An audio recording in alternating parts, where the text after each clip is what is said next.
My Staff connects the right people in the right companies. Fast, friendly, and focused on results.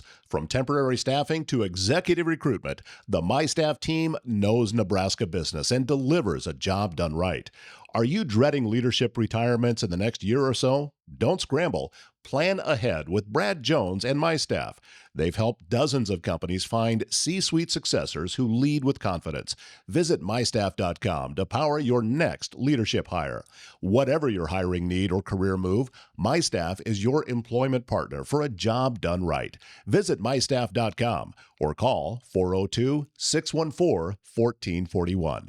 Because at My Staff, we're not just recruiters, we're partners in your success story. Thinking about self-funded health insurance? Every HR department must go through the process at some point. You're sitting there with 25, 50, maybe 100 employees, staring at a renewal notice of 15%, wondering how you can better control your program. Ellerbrock Norris is there to help. If you're in a fully insured or level-funded plan today, it may be time to look at self-funded options. The team at Ellerbrock can walk you through how to contain any unexpected costs, how to gain better control of your pricing, and how to reinvest those savings back into your plan to ultimately take care of your people. Set up your free benefits consultation at ellerbrock-norris.com today to better protect your purpose. To the HR professionals who carry more than most people ever see.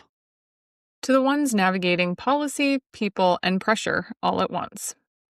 To the conversations that happen behind closed doors. And the decisions that ripple far beyond them. To advocating for fairness, even when it's uncomfortable. To balancing compliance with compassion every day. To showing up when it would be easier to stay quiet. And to building trust, one conversation at a time. Cheers to HR. Cheers to HR. I'm Amy Luckenbill. And I'm Jamie Mormon, and we're your hosts for the HR Wine Bar. And today we are more than delighted to be joined by the current president of the Human Resource Association of the Midlands and the head of HR at Physicians Mutual, Bryn Reed. We are today recording our episode called HR's PR Problem, Reputation, Reality, and Riesling, which is about what people think we do, why they feel the way they do about HR, and what's actually within our control to change.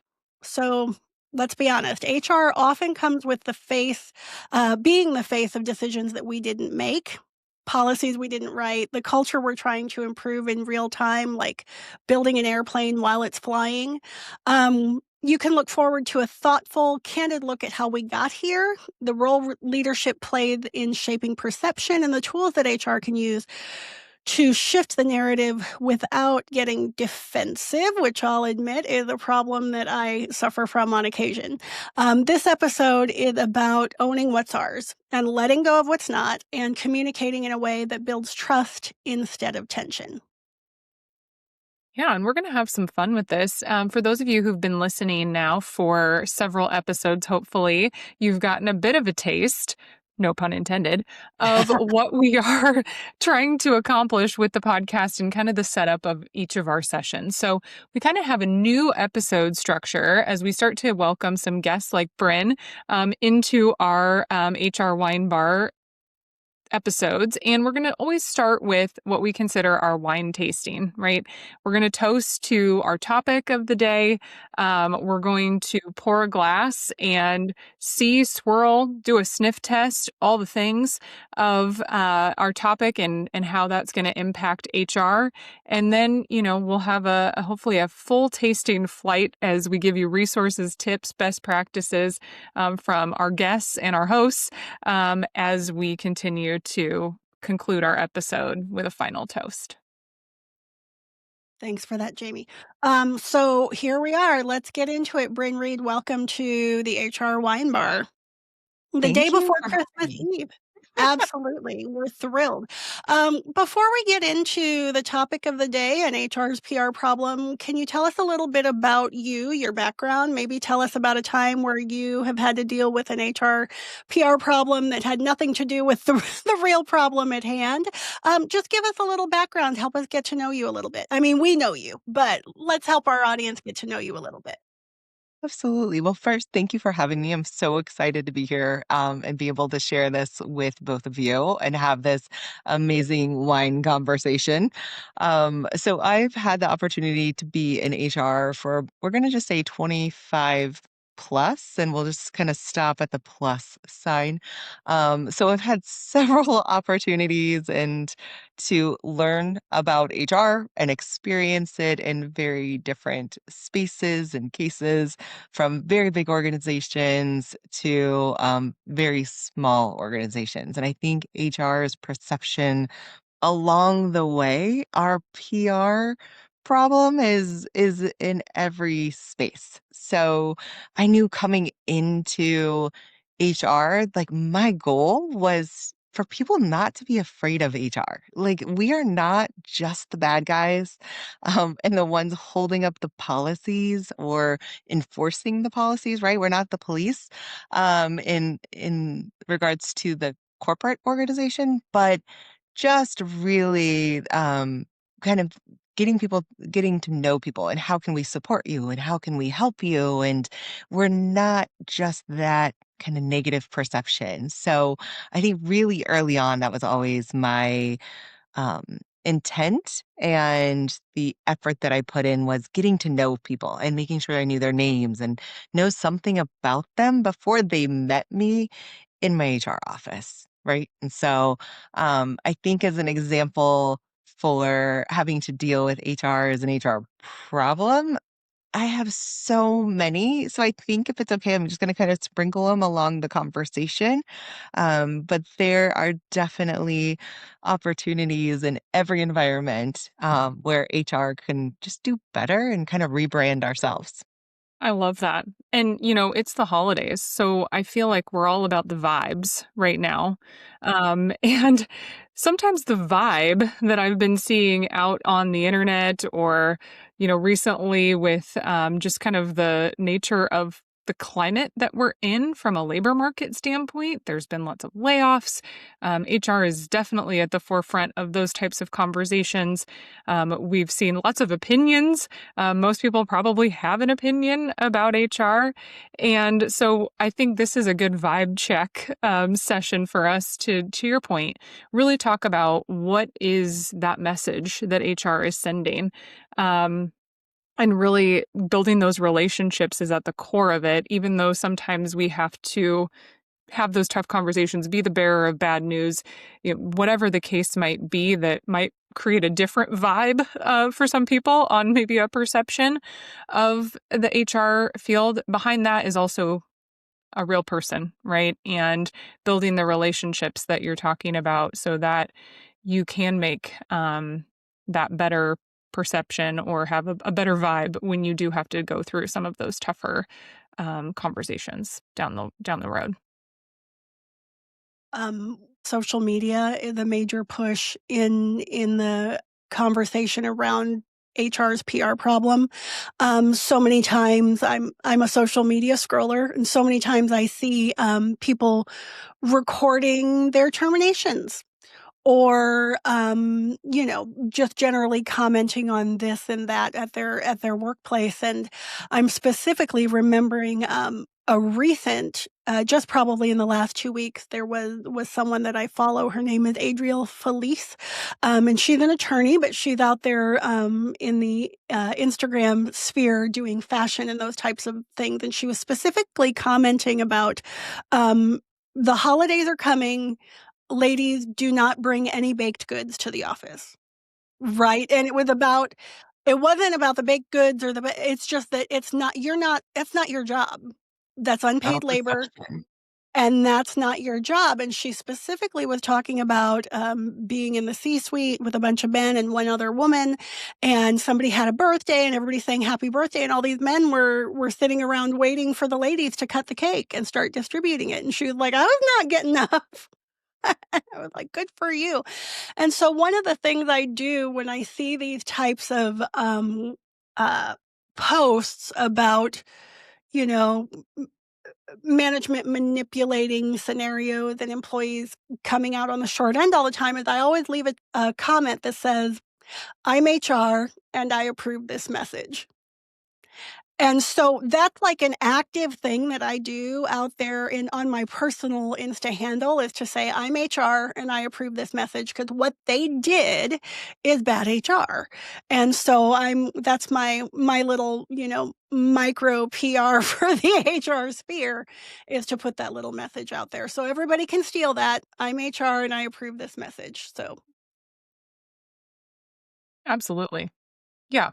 And when you think about that too, that at most of the time, right, we come at things, most people are not showing up with poor intentions. It's just maybe this norm that's been established over time. And it doesn't necessarily mean that there's a negative intent behind it, but being able to kind of speak up and rise above that and say, hey, I'm calling this out, and, you know, using your good HR in that moment to kind of elevate that I and feel call a whole, attention. like wicked witch, good witch thing coming on right now now in this conversation.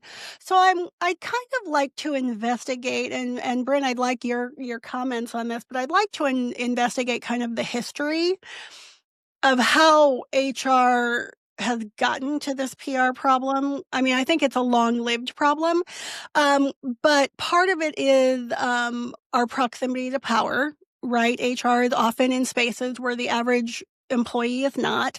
Um, our kind of compliance first thinking, um, I guess sometimes leadership and ownership using HR as their hatchet man, so to speak, or as their, we don't want to deliver this message, so we'll let HR deliver this message.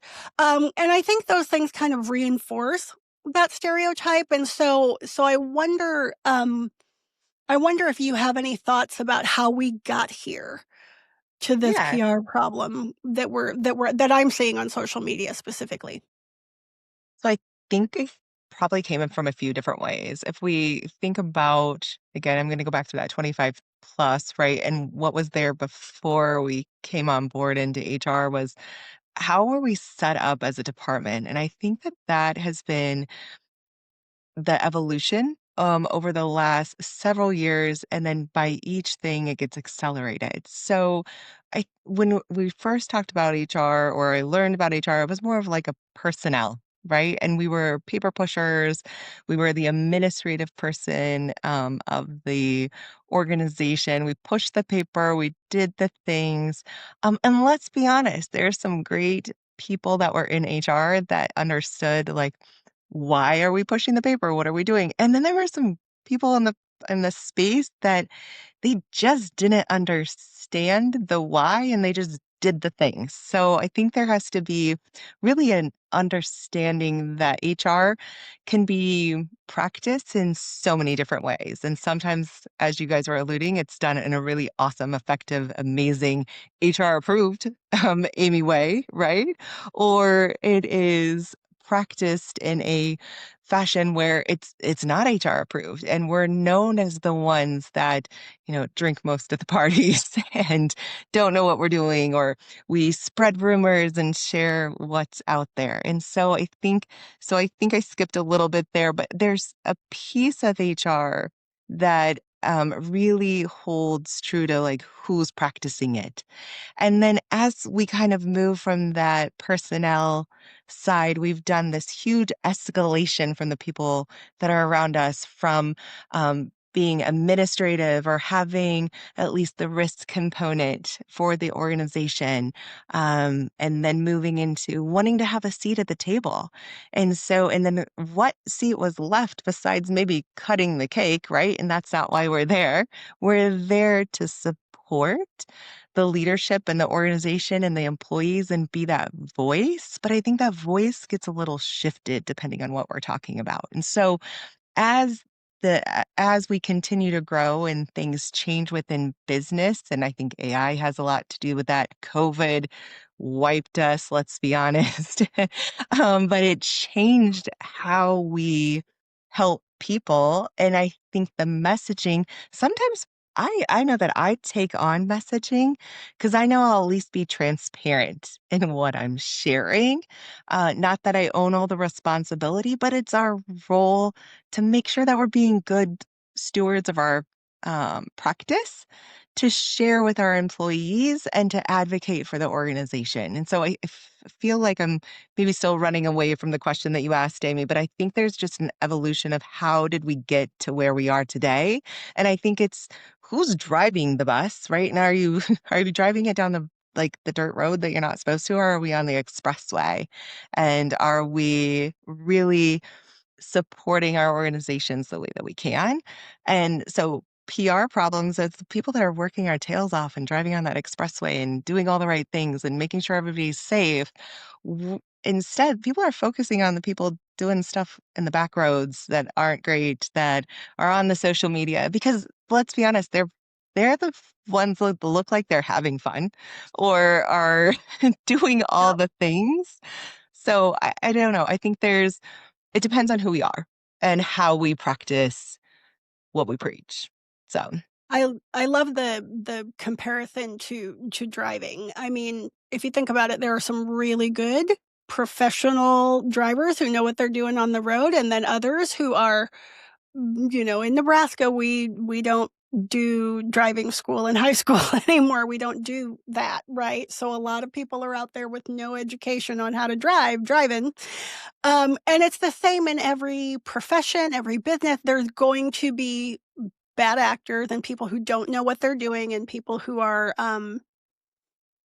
enjoying the power connection to the role, and not being self-reflective and educating themselves and not being thoughtful in their approach to how to do the practice, which of course is its own term. Practice makes better. Doesn't make perfect. Practice makes better. And practicing is always being thoughtful about how to do the next right thing better than you did it before when you were the new driver. And so I love everything about what you just said. So one of the things that I'd like to get your perspective on, Bryn, is some of the things that the HR profession is experiencing with our national organization, SHRM.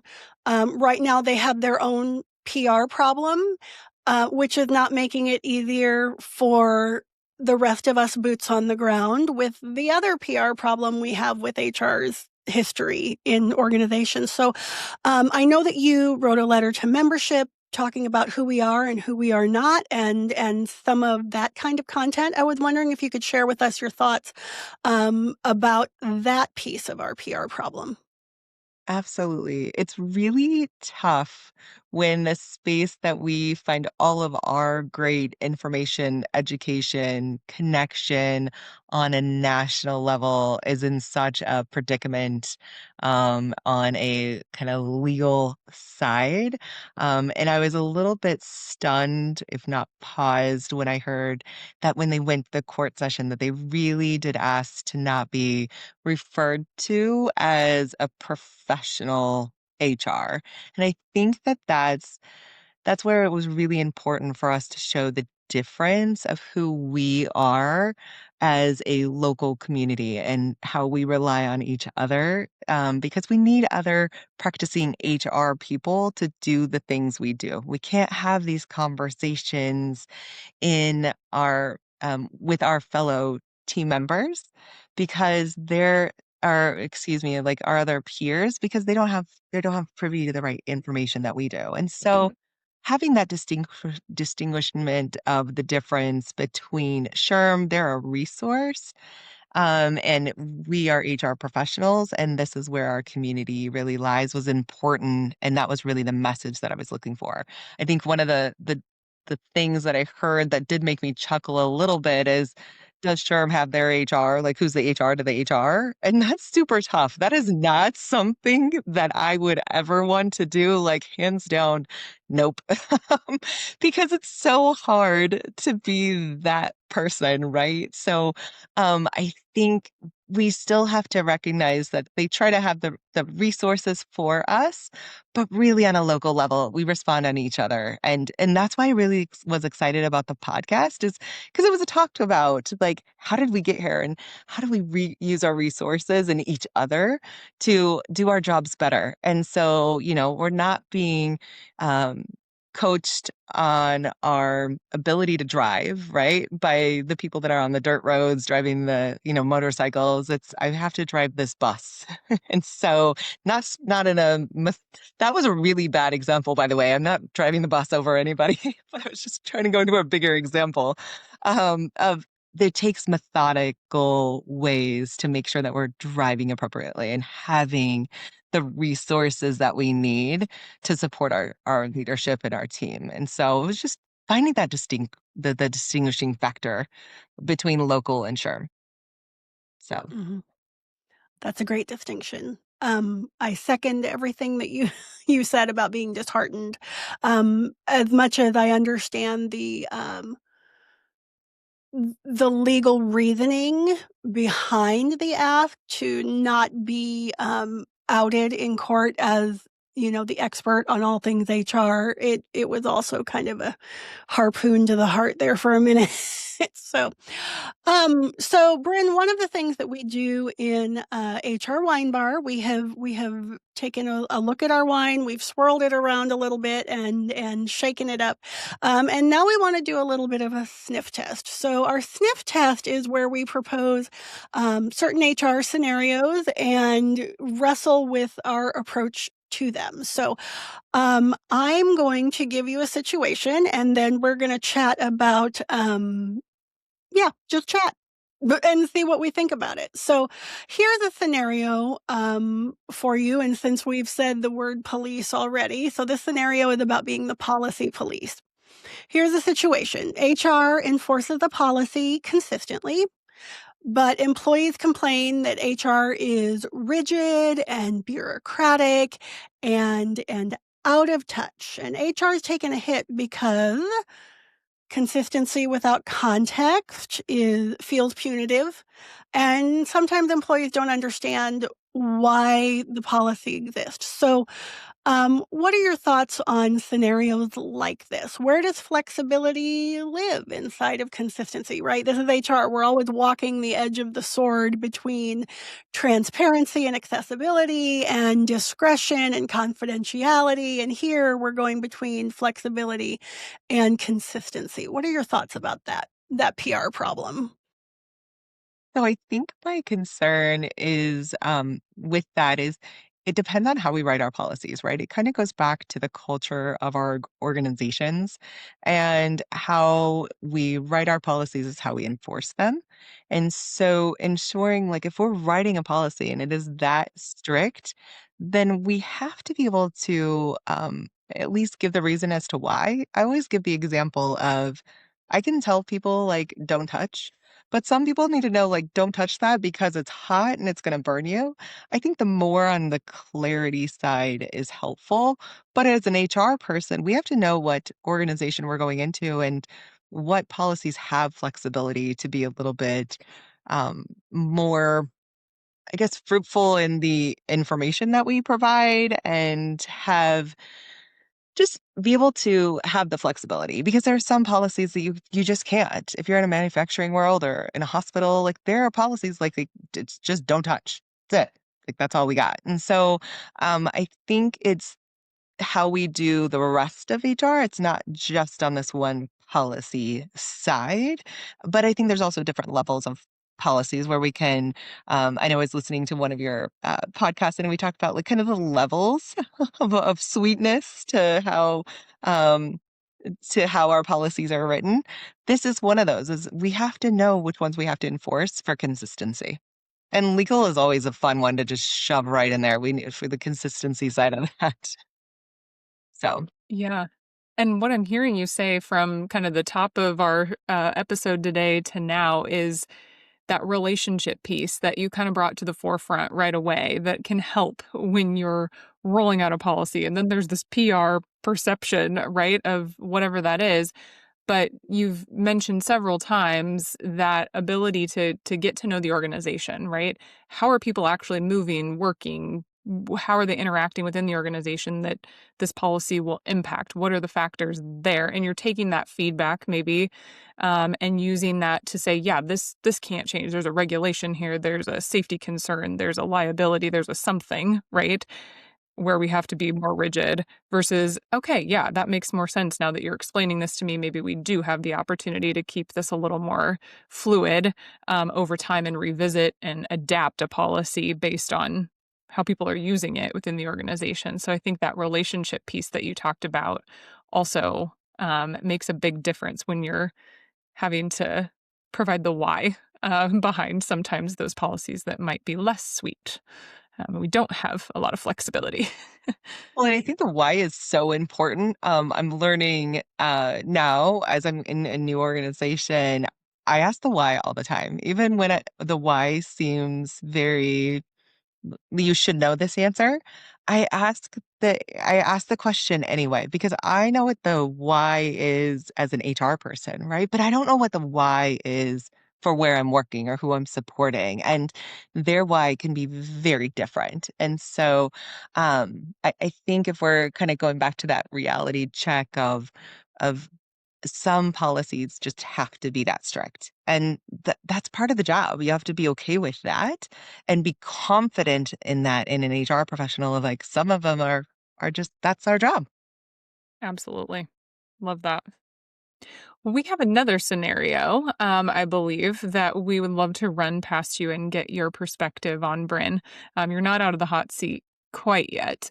So we've got one more for you regarding HR's role that can be multifaceted when we talk about building relationships, where we become quasi counselor, compliance officer, strategist, compliance officer, therapist, whatever it is.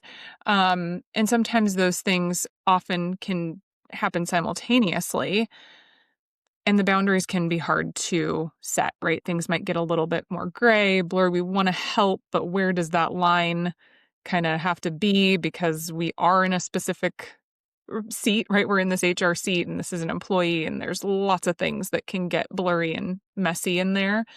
And so when we can't be everything to everyone in that case, sometimes there can be elements of distrust or frustration or a perception that we just don't care or we don't understand or whatever the case might be. So, a couple of the questions that I have in regards to this would be, what happens when HR overextends to be everything to everyone? Does saying yes to too much damage credibility in the organization, in our role? And what does that healthy boundary setting look like for HR from your perspective?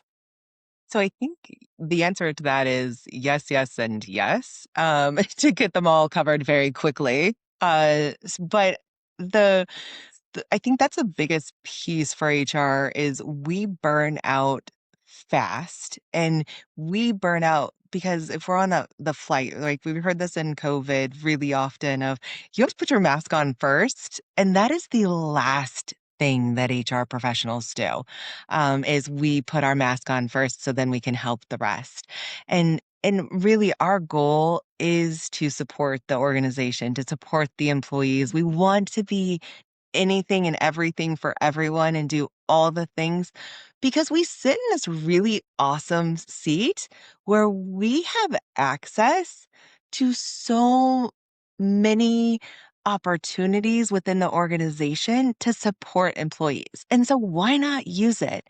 But the exhaustion level is huge. And I say this kind of smiling and knowing that, I was working till dark 30 last night, still trying to hit all those boxes. And we find excuses as to why we're the only people that are able to do this for our employees. And so finding boundaries and setting them are absolutely imperative.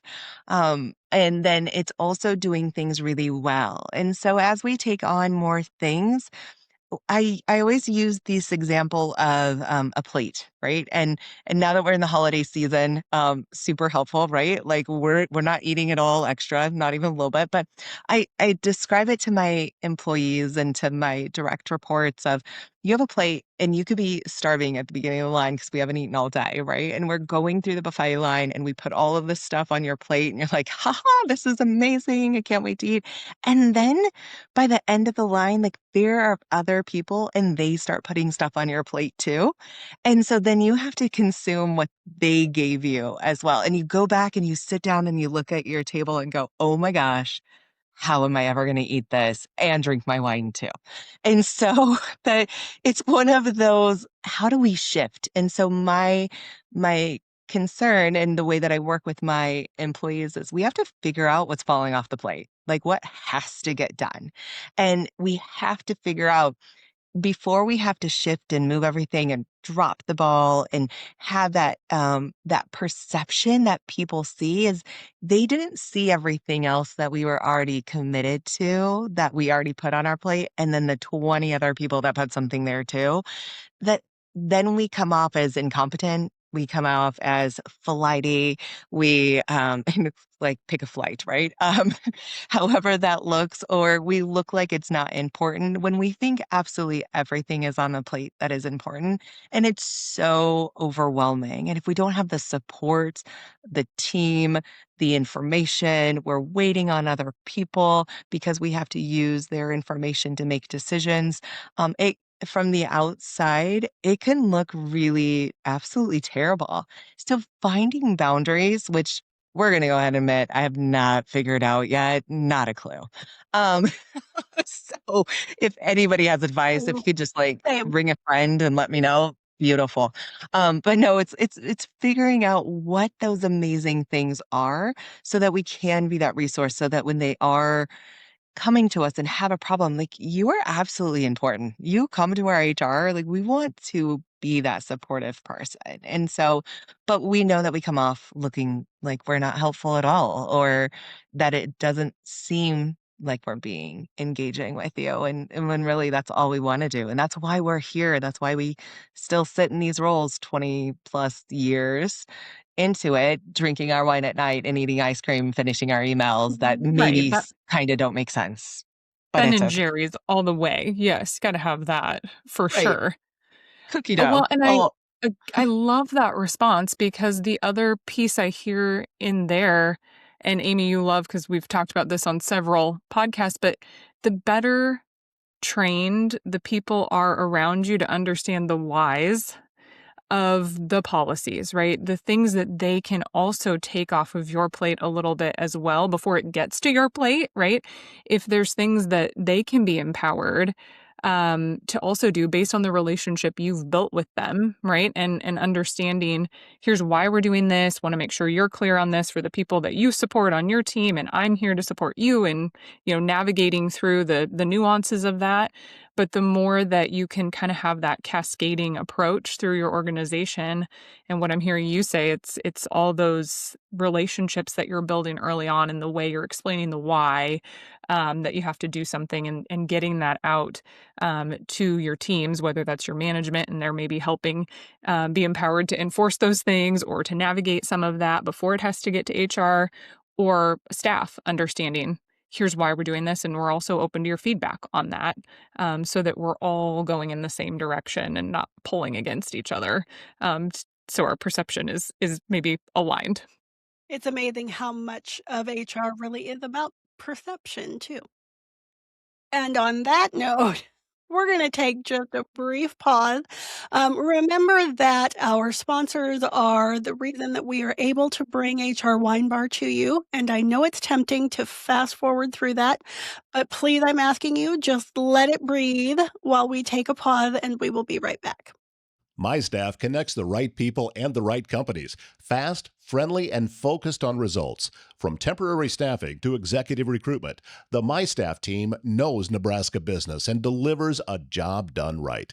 When it comes to corporate staffing, Stephanie Todd gets it done. She's been in your seat as a talent acquisition specialist, HR generalist, and business partner, and now she's putting that experience to work for you. Email Stephanie at mystaff.com today. Whatever your hiring need or career move, My Staff is your employment partner for a job done right.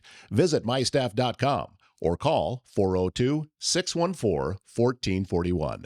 Because at My Staff, we're not just recruiters, we're partners in your success story. Does this sound familiar? You get your annual renewal notice and see your premiums rising every single year. But what are you going to do? If you get quotes from other carriers, you face an uphill battle. More and more change for your people year over year. Benefits shouldn't be a once-a-year scramble. Ellerbrock Norris helps you think long-term. Long-term planning for your benefits package, long-term planning around employer retention, long-term planning around key people, and long-term planning built for cost savings. Ellerbrock Norris is here to help you build a plan that's better for the bottom line and better for the people it's protecting. Get your free benefits consultation today at ellerbrock-norris.com. Welcome back to HR Wine Bar. We're ready to move into our second pour and dig a little deeper with our guest, Bryn Reed. Bryn, we turned over a couple scenarios before the break. Now I'd like to talk a little bit about the difference between what HR can control and kind of what we can't control. We talked about being the HR police. We talked about being all things to all people. And so I guess what my question is in this PR problem that we're having, there are certain things that we own and certain things that we don't. So what would you say is kind of that dividing line for us as individuals, not as a profession, but as individuals as we're working in our spaces, that we need to keep in top of mind when we're looking at the things we have control over and what we don't? Yeah, that's a tough one, Amy. So thanks for that. So individually, I think it's our influence. Like, what do we have the ability to influence? And everyone's personality is a little bit different. I think that thinking through really what we can own in HR and on our plates. And I know it's not just individually, so if I'm skirting the question, call me out on it. Totally fine. But I think that our role and our position as an HR is really to give information for our leaders to make decisions, and how we influence them and how we present them to our leadership team is incredibly important, because we can help navigate which direction we're moving and be able to provide our leadership the information they need to make the decisions that support the people. And so I think the way that I look at what's our responsibility, my responsibility is not just one individual, but the whole, the organization as a whole, but the people as a whole. And so just making sure that as we're making decisions, we think about the impact, and that we're reminding leaders that are making some of those decisions what that impact is going to have on people, and then knowing that we're probably going to be the person telling them that this is going to impact them. So you have to be really confident in what you know. And so knowing the laws, knowing your policies, knowing the business, those are really important pieces that you have to be confident in as a leader, or you're going to misdirect the boat, look incredibly flighty. So take the time to understand it. And if it doesn't make sense, ask why. Eat your ego. I tell people I eat my ego every day. I'm wrong every day. I can learn something new every day.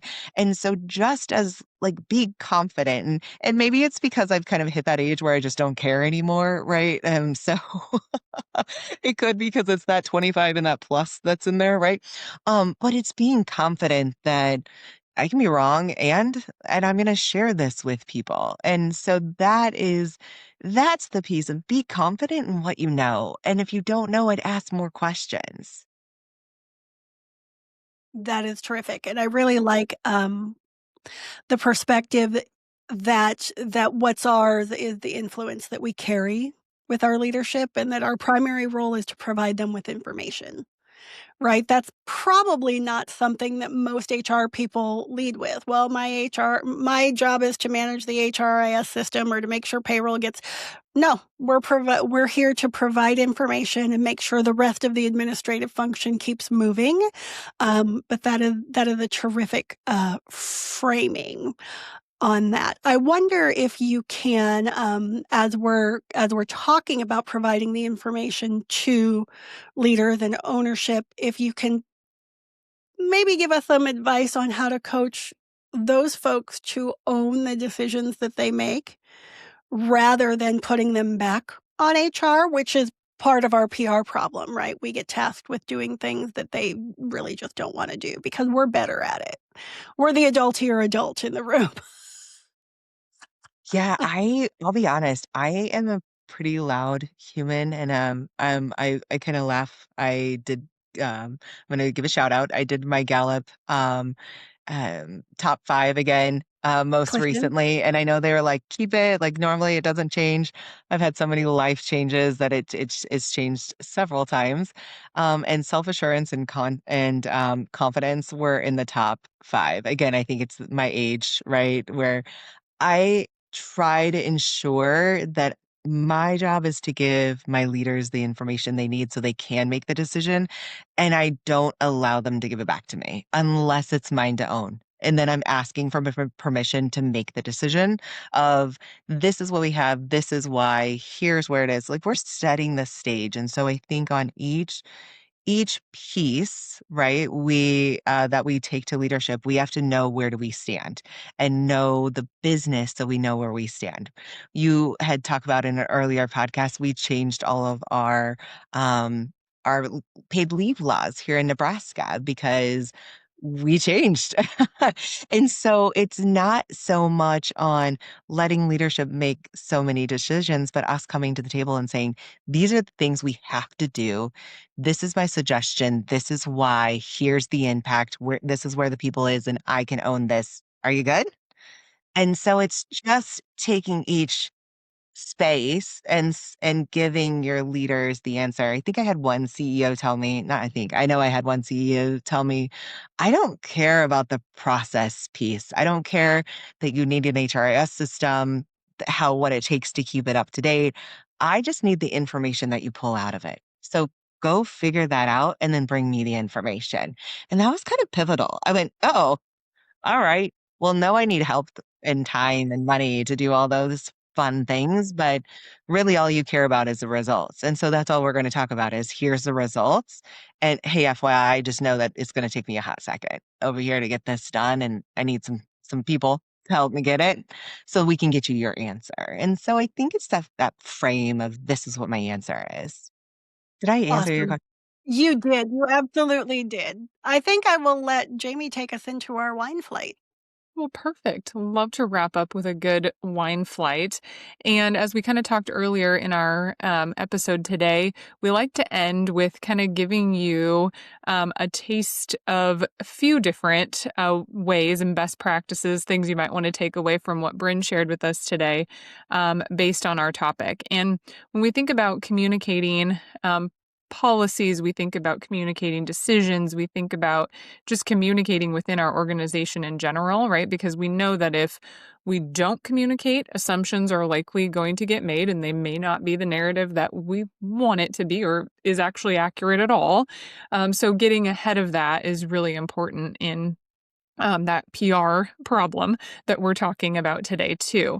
And Bryn did a nice job of walking us through her best practices and thoughts on that.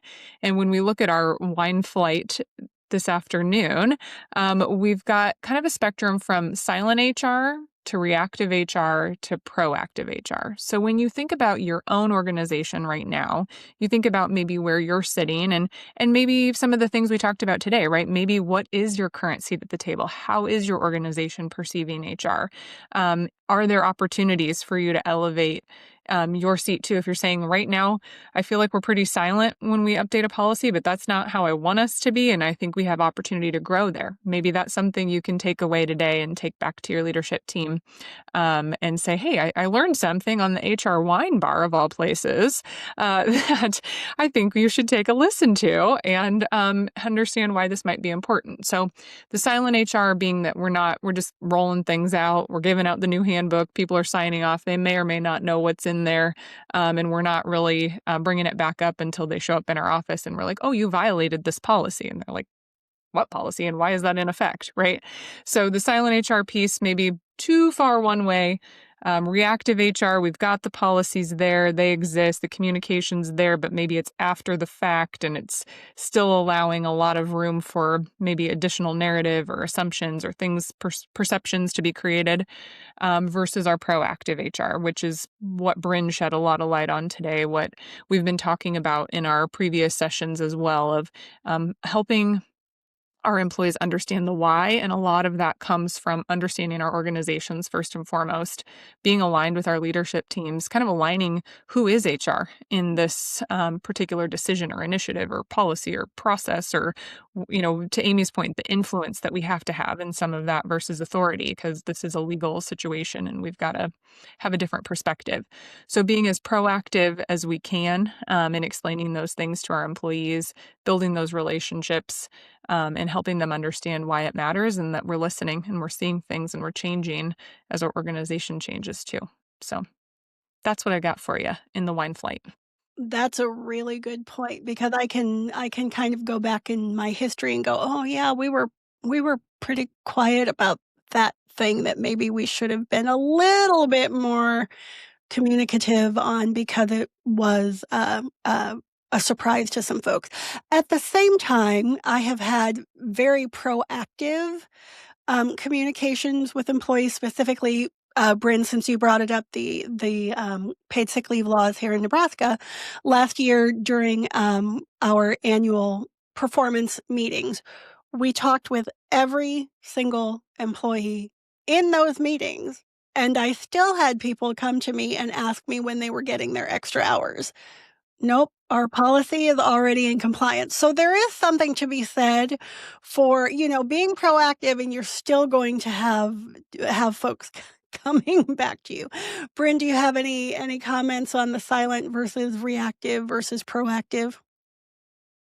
I think every space is different and every HR is different in every situation. And so I don't think you're just sitting at one level. I think you transition based on what's happening and what's around. So just know that sliding up and down kind of this flight, right, is you're taste testing at all spaces. So don't think you have to be proactive HR at all times. That's overwhelming. And that's a lot. We don't need to be a lot all the time. We need to just make sure that we're doing it in a proactive way, or if it is a silent way, because it's something that whereas it shouldn't take, like, shouldn't send up a whole bunch of flags, right? We don't need to only always be out there negative, or always changing something. I am, but we don't need to tell everybody about it, right? So, I think it's a great way that that you at least pay attention and really reevaluate your transparency and where you fall on the flight. Awesome. Thanks, Bryn. Right. Well, today we covered a lot of ground. We talked about what we're seeing right now, why it matters, how it's showing up in our real HR work every day. We explored context and complexity behind the issue, pressure tested it through our sniff test, of course, thank you, Bryn, and dug into practical ways that HR can respond with clarity, credibility, and confidence. And if there's one takeaway from today, because we always want a takeaway, it's this, that HR doesn't have to be perfect, but it does have to be intentional. And how we show up each day, how we communicate, and how we support one another in the work that we do. Truth. So here's our call to action for our listeners. Please share this episode.